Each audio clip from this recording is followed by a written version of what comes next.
Hey, good evening, everyone. Third video of the day because we have an incredible news. I just came back from seeing Endgame for the third time. You probably think I'm going nuts with all those videos, but like I said, this is a momentum occasion. This is not gonna happen probably for another whatever years. It's a culmination of 10 years of movies, 22 movies. It's incredible. And I just read the news that Endgame just crossed 1.2 billions at the box office. It's just unprecedented. I mean, if you think about it, last Infinity War crossed 257 million or something around that area, and this movie just from the international market, which started to be in whatever so many countries from last Wednesday to today Sunday, already crossed 1.2 billion and more and growing. Just astonishing. It's incredible. Of course, people, there was a lot of hype about this movie, which was brought up, was grown through this decade since Iron Man 1. And it's incredible to see how they turn it around because, of course, Marvel has made movies before with the first Spider-Man in 2003, I think, or whatever it was, with the first Hulk, which it wasn't really successful, and also the second Hulk, and that I think in the second Hulk we have the first post-credit scene where we see Iron Man, we see Tony Stark. So it's very interesting to see that from the right moment of 2008 with the combination of Robert Downey Jr. and creating that character, we arrived here today at the culmination of all those other movies creating this incredible hype. For the first time, a movie, not even a week, just few days, already passed 1.2 billion. And of course, I made already 3 videos about Endgame, and personally I just loved it.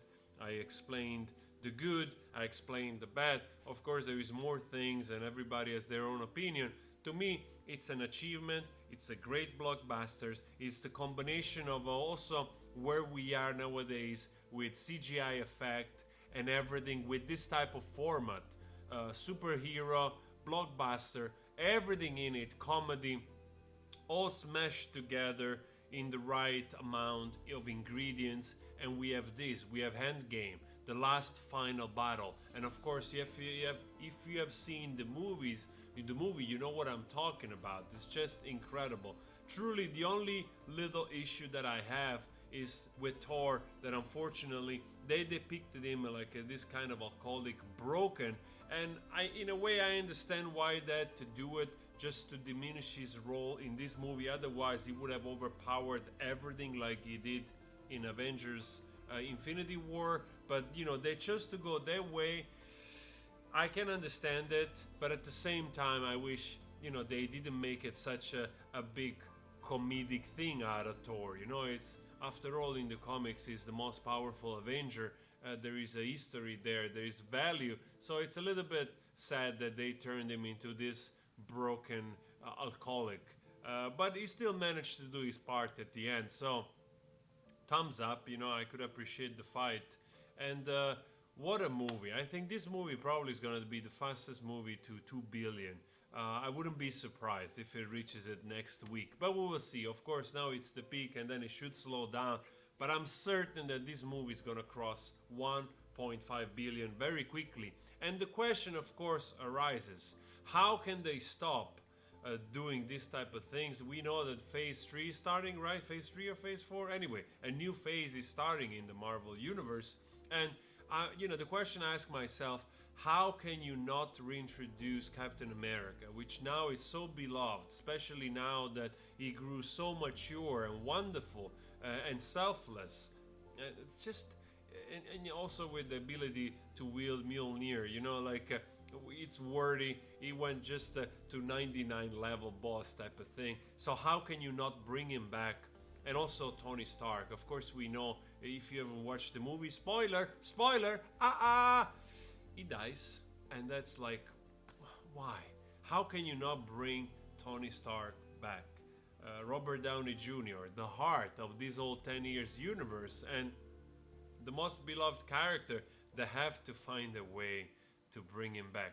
I'm really curious about Spider-Man, how they deal with Spider-Man Far From Home, if there is any post-credit scene there hinting at something, because of course, like we have learned last year, it's cool to end this cycle and to give people the sense of loss that we had to live for 1 year with.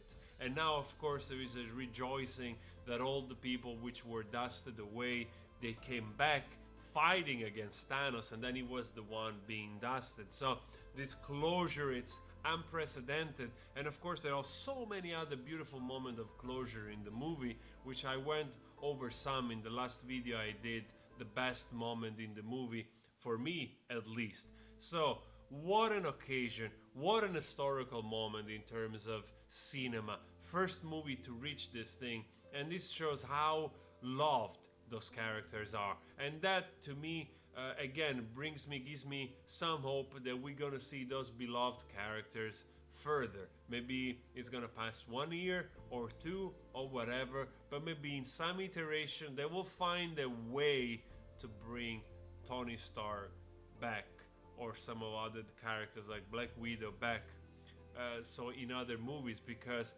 it's also a question of money, of course. How can you kill those characters that they brought in like 1.2 billion in 4 days? So that's the hope. I'm also curious to know what you think about this, and if you knew that the movie has already crossed this incredible milestone, shattering every record. I mean, I was today at the theater, was packed, and probably I'm gonna watch it again.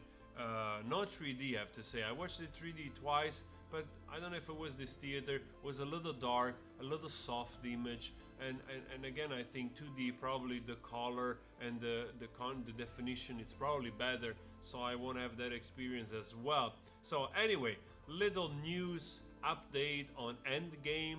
Of course, I made 4 videos. This is probably the 5th video, but you know, this is a once in a lifetime type of thing. So we have to talk about it. Tomorrow we go back to more songs and other things.